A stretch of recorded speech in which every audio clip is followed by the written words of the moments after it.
مگر ہاشم کی بات نے اسے روک دیا۔ میرا نہیں خیال سر کہ وہ بے وقوف ہے۔ جب اسے آڈیو ملی میں نے کہا تھا یہ لڑکا گڑبڑ ہے، مگر آپ نے تب بھی اسے انڈر ایسٹیمیٹ کیا۔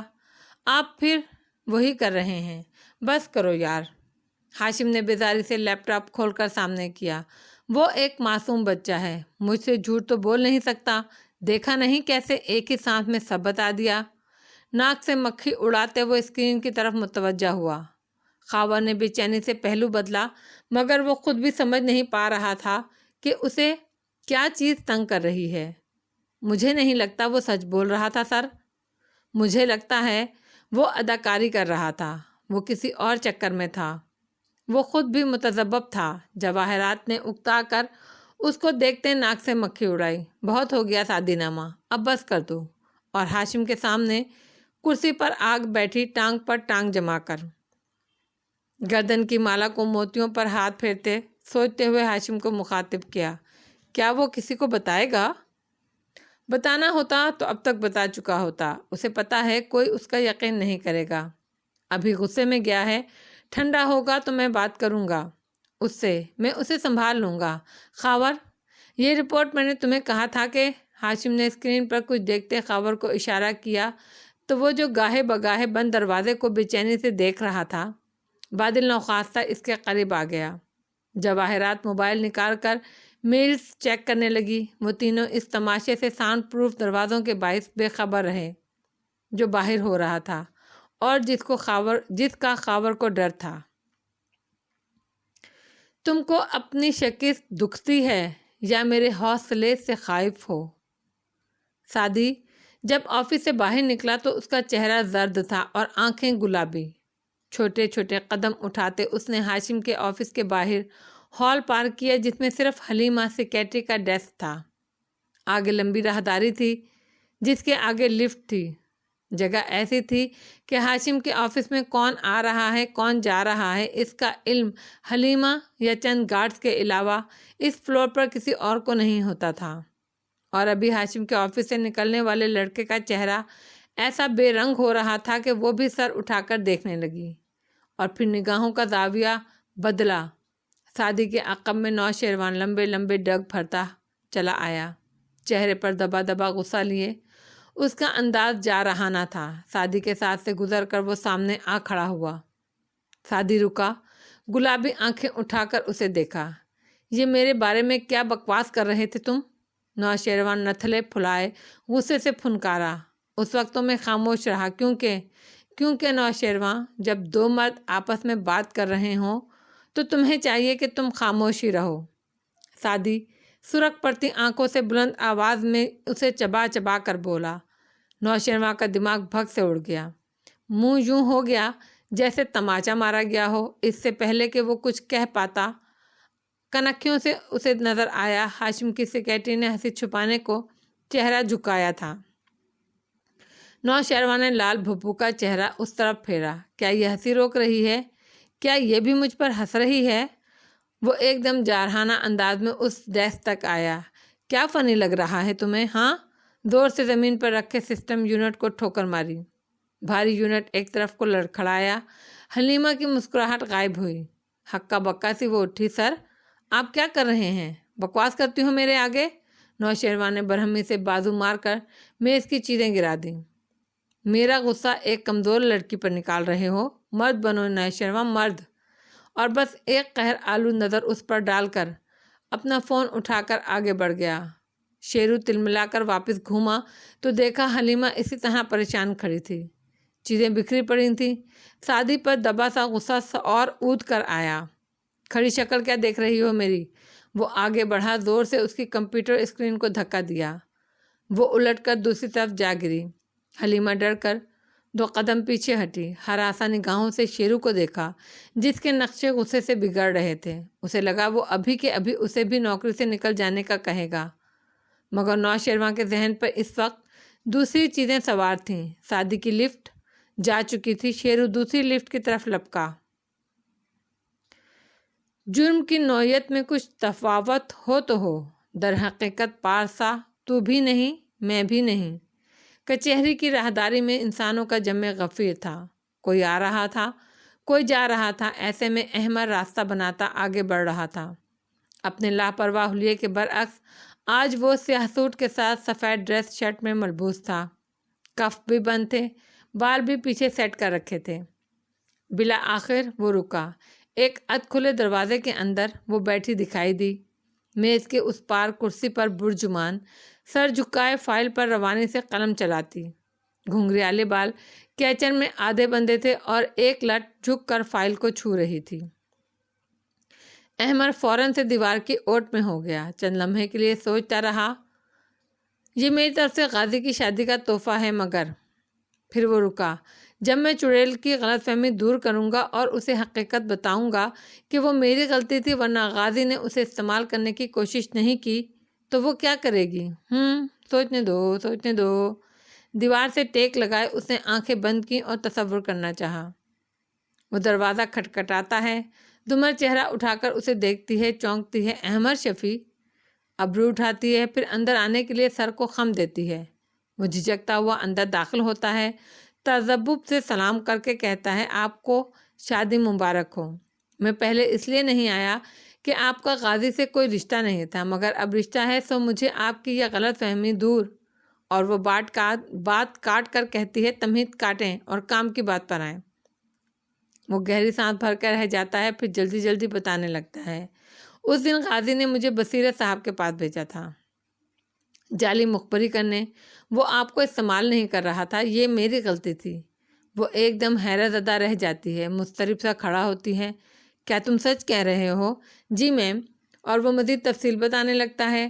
وہ جیسے جیسے سنتی جاتی ہے اس کا رنگ زرد پڑتا جاتا ہے، یہاں تک کہ آنکھوں میں آنسو آ جاتے ہیں، یعنی کہ اس نے کچھ نہیں کیا اور میں ایسے ہی اتنے سال اس کو مورد الزام ٹھہراتی رہی۔ اف اللہ! وہ سر دونوں ہاتھوں میں گرائے بیٹھ جاتی ہے۔ کیا وہ مجھے معاف کر دے گا؟ میں نے اس کو غلط سمجھا۔ احمد نے برا سا منہ بنا کر آنکھیں کھولیں، تصور غائب ہوا۔ راہداری میں لوگوں کا شور سماعتوں میں گونجنے لگا۔ اس نے اپنے سر پر چپت رسید کی، یہ چڑیل اتنی ایموشنل۔ اس نے پھر سے آنکھیں بند کر کے سوچنا چاہا۔ تصور کا پردہ روشن ہوا۔ وہ زمر کے سامنے کھڑا اسے بتا رہا ہے، وہ میری غلطی تھی، غازی نے مجھے بصیرت صاحب کے پاس بھیجا تھا۔ وہ ایک دم غصے سے کھڑی ہوتی ہے، تمہیں کیا لگتا ہے میں تمہاری بکواس پر یقین کر لوں گی؟ یہ کہانی کسی اور کو جا کر سناؤ۔ میں جانتی ہوں اس روز اسی نے تمہیں میرے پاس مخبری کرنے کے لیے بھیجا تھا۔ غصے سے کھا جانے والی نظروں سے اسے دیکھتے وہ کہتی ہے، اف! احمد نے تل ملا کر آنکھیں کھولیں، بے بسی سے چوکٹ تک گردن نکال کر جھانکا، جہاں وہ پرسکون سی سر جھکائے فائل پر لکھتی ہی جا رہی تھی۔ اب جو ہوگا دیکھا جائے گا۔ وہ جی کڑا کر اوٹ سے نکلا اور دروازے کو انگلی سے بجایا۔ لکھتے لکھتے زمر نے سر اٹھایا، اسے دیکھ کر وہ چونکی۔ احمد شفیع؟ ابرو اٹھا کر قدرے تعجب سے اسے دیکھا، پھر قلم بند کر کے کرسی پر پیچھے کو ٹیک لگائی، سر کے غم سے اندر آنے کا اشارہ کیا۔ وہ متذبذب سا اندر داخل ہوا، سلام کیا، تھوک نگل کر خشک گلا تر کیا، اس کے عین سامنے آ کھڑا ہوا۔ میں آپ کو شادی کی مبارکباد دینے آیا تھا اور ساتھ میں ایک پرانی غلط فہمی بھی دور کرنا تھی۔ وہ خاموشی مگر نرمی سے اس کو دیکھتی رہی۔ وہ جعلی مخبری جو میں نے کی تھی وہ مجھے آپ کے پاس جا کر نہیں کرنی تھی، غازی نے مجھے بصیرت صاحب کے پاس بھیجا تھا، وہ نہیں تھے تو میں نے آپ کو بتا دیا، یہ میری غلطی تھی۔ اس کو تو پتہ بھی نہیں تھا کہ میں اس طرح کر دوں گا۔ سانس روکے احمد نے رک کر اس کا چہرہ دیکھا۔ وہ چپ چاپ اسے دیکھتی رہی، پھر اسی پرسکون اور نرم انداز میں بولی، مجھے پتہ ہے۔ احمد کے سارے تصورات بھگ سے اڑ گئے۔ جی؟ وہ بے یقینی سے اسے دیکھنے لگا، آپ کو کیسے پتہ؟ مجھ سے ہی تو آپ نے پوچھا تھا بصیرت صاحب کا، وہ نہیں تھے تو آپ نے مجھے بتا دیا، میں سمجھ گئی تھی۔ احمد تیزی سے 2 قدم آگے آیا، مطلب ہے کہ آپ جانتی ہیں سب، تو پھر آپ غازی سے خفا کیوں ہیں؟ کیونکہ اس نے مجھے استعمال کر کے جیل توڑنی چاہی۔ وہ ہلکے سے کندھے اچکا کر اسی سکون سے بولی۔ احمد الجھن سے رک کر اسے دیکھنے لگا، مگر ابھی آپ نے کہا آپ کو معلوم ہے کہ وہ میری غلطی تھی تو؟ زمر چند ثانیے اسے دیکھتی رہی، پھر گہری سانس لے کر کرسی کی طرف اشارہ کیا، بیٹھیے احمد۔ اتنی عزت؟ کوئی اور وقت ہوتا تو وہ سوچتا، مگر ابھی وہ فوراً سے کرسی سنبھال کر بیٹھا۔ آگے کو ہوئے بے چینی سے اسے دیکھا۔ آپ کے انداز سے لگتا ہے آپ ہماری شادی کے بارے میں بہت کچھ جانتے ہیں۔ میں اپنے ذاتی معاملات یوں ڈسکس نہیں کرتی، مگر چونکہ موضوع آپ نے چھیڑا ہے اس سے آپ کا تعلق بھی ہے، اس لیے مجھے بتائیے، اس روز کیا تاریخ تھی جب آپ میرے پاس جعلی مخبری لے کر آئے تھے؟ پتہ نہیں، وہ گڑبڑایا۔ اس روز 16 تاریخ تھی۔ کیا آپ کو یاد ہے اس کے بعد فارغ سے ملنے میں کس دن جیل آئی تھی؟ یقین کیجئے جیل میں مجھے کیلنڈر نہیں دیا گیا تھا، گو کہ یہ میرا پریزن رائٹس کے خلاف ہے، مگر 21 تاریخ کو دوبارہ جیل آئی تھی اور میں نے فارغ کو بہت سنائی تھی، یعنی 4 دن بعد۔ ٹھیک؟ جی ٹھیک۔ وہ توجہ سے سن رہا تھا۔ آپ نے کس دن فارغ کو بتایا کہ یہ مخبری آپ نے میرے سامنے کی ہے؟ اسی دن 16 تاریخ کو، جاتے ساتھ ہی بتا دیا تھا۔ بہت غصہ ہوا مجھ پر۔ اس نے کہا وہ آپ کو استعمال نہیں کرنا چاہتا تھا، اور جو اسے بولتے بولتے وہ رکا۔ زمر اداسی سے مسکرائی۔ اور پھر فارغ نے کیا کیا احمر؟ اور احمر کو لگا اس کے منہ پر چابک دے مارا گیا ہو۔ وہ ہونقوں کی طرح زمر کی شکل دیکھنے لگا۔ پھر اس نے غائب دماغی سے دہرایا، آپ مجھے یہ بتانے آئے ہیں وہ بے قصور ہے کیونکہ اس نے کچھ نہیں کیا؟ میں آپ کو بتاتی ہوں وہ قصوروار ہے کیونکہ اس نے کچھ نہیں کیا۔ احمر بس شل سا اسے دیکھے گیا۔ کیا وہ فارغ کی حمایت میں اتنا اندھا ہو گیا تھا کہ اسے سامنے کی بات نظر نہیں آئی؟ 16 تاریخ کو آپ نے اسے بتایا آپ نے مجھے استعمال کیا ہے۔ مجھے اندازہ تھا یہ بات آپ اسے جاتے ہی بتا دیں گے۔ پھر آگے میں آپ کو بتاتی ہوں کیا ہوا۔ وہ تحمل سے کہہ رہی تھی۔ وہ آپ پر خفا ہوا، غصہ ہوا، اور پھر وہ چپ ہو گیا۔ اس نے کچھ نہیں کیا۔ میں نے اسے 4 دن دیے، انگوٹھا بند کر کے 4 انگلیاں دکھائیں، 4 دن، تاکہ وہ اپنی غلطی کو درست کر لے۔ مجھے یقین تھا یہ صرف ایک غلطی ہے۔ 18 تاریخ کو اسے جوڈیشنل ریمانڈ کی توسیع کے لیے عدالت لایا گیا۔ کوریڈور میں میں نے اسے گزرتے دیکھا۔ ابھی چند روز پہلے ہی تو اس نے مجھے وہاں رک کر کہا تھا کہ وہ بے گناہ ہے، مگر 18 تاریخ کو مجھے دیکھ کر خاموشی سے گزر گیا۔ میں انتظار کرتی رہی ایک دفعہ وہ کہہ دے یہ احمر کی غلطی تھی، ہم آپ کو استعمال نہیں کر سکتے۔ مگر اس نے پلان جاری رکھا۔ احمر بالکل لاجواب سا ہو کر اسے دیکھ رہا تھا۔ یہ وہ وقت تھا جب میں نے 2.5 سال تک اس کی بات نہیں سنی، کیونکہ مجھے ڈر تھا میں اسے معاف کر دوں گی، اور جب وہ میرے سامنے آیا تو میں نے شاید اسے معاف کر بھی دیا تھا۔ میں اس کے کیس کی خود تحقیق کرنے جا رہی تھی۔ میں سب کچھ اپنے ہاتھ میں لینا چاہتی تھی۔ میرا دماغ کہتا تھا وہ اتنے گواہ جنہوں نے اسے گن لے کر ہوٹل کے کمرے میں جاتے دیکھا ہے، جنہوں نے اسے اپنے بھائی کے ایک ہاسٹل کے کمرے سے رات کو نکلتے دیکھا ہے، وہ سب سچ کہہ رہے ہیں۔ مگر میرا دل کہتا تھا میں اسے ایک چانس اور دوں، اور میں نے دیا۔ احمر صاحب، میں نے اس کو 4 دن دیے کہ وہ اپنی غلطی درست کر لے۔ ٹھیک ہے اسے نہیں پتا تھا، مگر جب پتہ چل گیا تب کیا کیا اس نے؟ کیا مجھے بتایا کہ ہم ریورٹ نہیں جیل توڑنے جا رہے ہیں؟ کیا سوچا کہ فرار کے بعد میرا کیا بنے گا؟ میں ایک عورت ہوں، ایک عورت کے ساتھ یہ پوری کچہری کیا کرے گی؟ اس کو معلوم تھا سب، مگر اس نے کچھ نہیں کیا۔ اس دن میں نے ہمیشہ کے لیے فارغ پر اعتبار کرنا چھوڑ دیا۔ اب مجھے اس پر اعتبار ہی نہیں رہا۔ پھر بھی جب میں اس کے پاس گئی تو اس سے کہا کہ تم نے اپنے سائیڈ کک احمر کے ابرو کھینچے، مطلب اپنے سائیڈ کک کو میرے پاس بھیجا، تو یہ کہتے ہوئے بھی میری خواہش تھی کہ وہ کہہ دے مجھے تو نہیں پتا، میں نے تو کچھ اور کہا تھا۔ مگر اس نے پلک تک نہیں جھپکی، یعنی وہ جانتا تھا کہ آپ مجھے کہہ آئے ہیں، اور اس نے کچھ نہیں کیا، معافی نہیں مانگی۔ احمر، کیا اسے مانگنی نہیں چاہیے تھی؟ احمر کا سر خود بخود اثبات میں ہلا۔ اس نے شاید اس لیے وہ ٹھہر گیا۔ ساری دلیلیں ختم ہوئیں۔ بے بسی سے اس نے زمر کو دیکھا۔ یہاں اس کا قصور ہے، مگر اس نے وہ قتل نہیں کیے۔ وہ نگاہیں زمر کے چہرے سے ہٹا نہیں پا رہا تھا، جو پرسکون سی بیٹھی تھی، اور اس کی آنکھوں میں اداسی تھی، مگر اطمینان بھی تھا۔ جب آپ کو ایک دھوکہ سامنے آ جائے تو آپ کے سارے سچ مشکوک ہو جاتے ہیں، اور یہ مت کہیے گا کہ اس نے وہ قتل نہیں کیے۔ آپ کے چہرے پر لکھا ہے کہ آپ کو خود بھی یقین نہیں کہ وہ بے گناہ تھا۔ احمد نے آہستہ سے سر ہلا دیا۔ مجھے نہیں پتا وہ بے گناہ ہے یا نہیں۔ اس کے خلاف اتنے ثبوت ہیں کہ اگر سوچوں تو وہ قاتل لگتا ہے، مگر وہ میرا دوست ہے، مجھے اس کی ہر بات ٹھیک لگتی ہے۔ آئی ایم سوری، ہم نے بہت غلط کیا۔ خفت سے گردن قدرے جھکا کر وہ بولا۔ مجھے آپ کی معذرت سے فرق نہیں پڑتا، آپ میرے کچھ نہیں لگتے۔ نرمی سے کندھے اچکا کر وہ بولی تو وہ اسے دیکھے گیا، پھر اٹھ گیا۔ اگر آپ کو کبھی یہ معلوم ہو کہ وہ بے گناہ ہے اور اسے پھنسایا گیا ہے تو آپ کیا کریں گی؟ وہ بے گناہ نہیں ہے، کم از کم مجھے اب اس پر یقین نہیں آتا۔ میں دوبارہ آپ سے معذرت کرتا ہوں۔ اس کا آفس چھوڑنے سے پہلے احمد نے پھر سے کہا۔ دومر نے سر کو بس خم دیا، مگر وہ جانتا تھا کہ اس نے معذرت قبول نہیں کی تھی۔ لخ زشوں سے ماروا، تو بھی نہیں میں بھی نہیں، دونوں ہیں انسان، خدا تو بھی نہیں میں بھی نہیں۔ احمد اپنے کچن کے اونچے اسٹول پر سوچ میں گم بیٹھا تھا جب دروازہ کھلنے کی آواز آئی، پھر بھاری قدم قریب آتے سنائی دیے۔ کیوں بلایا ہے؟ فارس بے نیازی سے پوچھتا ساتھ والے اسٹول پر بیٹھا، کوہنیاں کاؤنٹر پر رکھ لیں اور گردن موڑ کر اسے دیکھنے لگا۔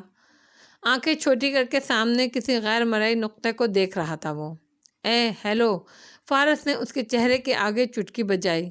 وہ چونکا نہیں، بس آہستہ سے گردن موڑ کر اسے دیکھا۔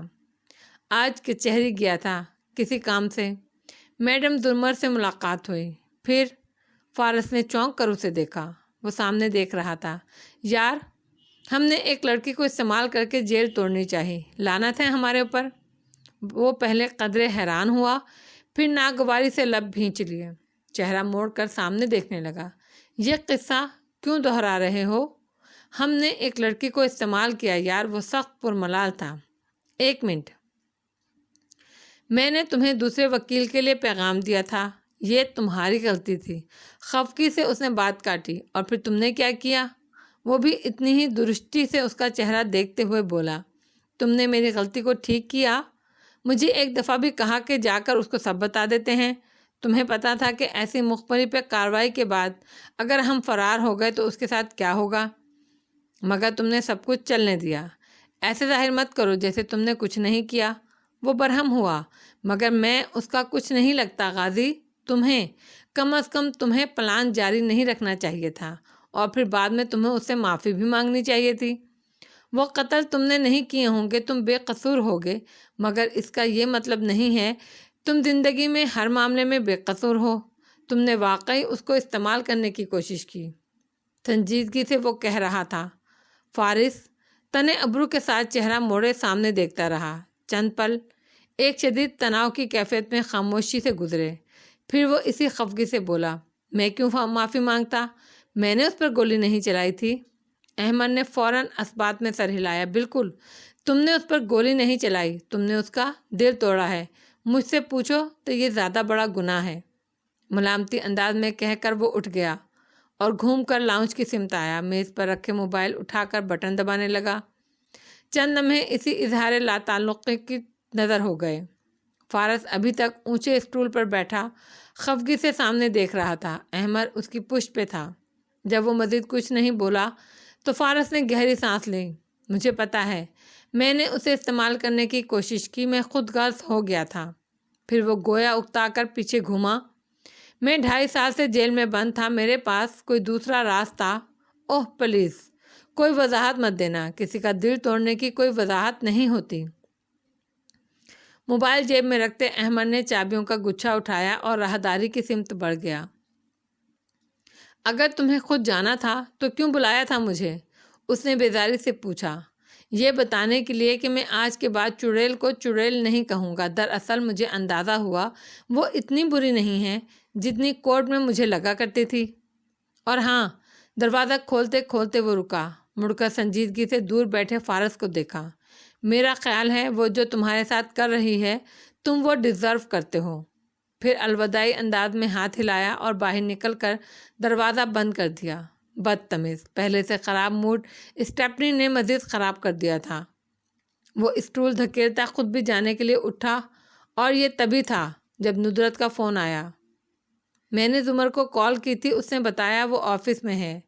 تم دونوں یوں کرو، دوپہر میں ہماری طرف آ جاؤ۔ سعدی صبح کہہ کر گیا تھا کہ شام کو ریسٹورنٹ کو کسٹمرز کے لیے بند کر کے ہم باربیکیو کریں گے۔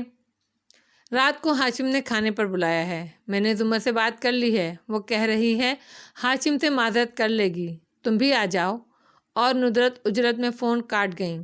فارس نے بیزاری سے موبائل کو تکا۔ اگر ہاشم سے معذرت کرنی ہی تھی تو میرے سامنے ہاں کرنے کی کیا ضرورت تھی؟ بے حد برے موڈ میں وہ وہاں سے نکلا تھا۔